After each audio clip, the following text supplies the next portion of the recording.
বহুতো বন্ধু আহিব জীৱনত আৰু বহুতো বন্ধু যাব জীৱনৰ পৰা, কিন্তু স্কুলীয়া জীৱনৰ এই যিখিনি বন্ধু সদায় আমাৰ লগত থাকিব। হয়, কোনোবাই সঁচা কথাই কৈছিলে, আমি ইমান দিনৰ মূৰত লগ হৈছোঁ, আজি কেৱল অতীতক ৰোমন্থন কৰিছোঁ।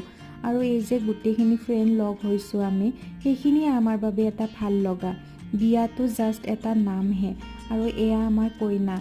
তাইলৈ বহুত শুভেচ্ছা থাকিলে, তাইৰ অনাগত দিনবোৰ সুখৰ হওক, বহুতো হাঁহিৰে ভৰি পৰক তাইৰ জীৱনটো। দৰা অহালে টাইম আছিলে, সেইকাৰণে আমি গোটেইবোৰে ঠিকছে ফটো উঠিলোঁ, যাতে এইবোৰ কেতিয়াবালৈ আমি চাই হাঁহিব পাৰোঁ, এয়া দৰা আহি পোৱাৰ সময়ত।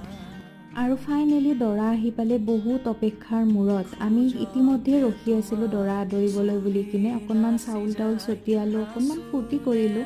তাৰপিছত দুয়োজন বহিলে হোমৰ গুৰিত। তহঁত দুয়োলে বুলি বহুত শুভকামনা থাকিলে, অনাগত দিনবোৰ দুয়োৰে সুখৰ হওক। আজিলৈ আহিছোঁ, বাই।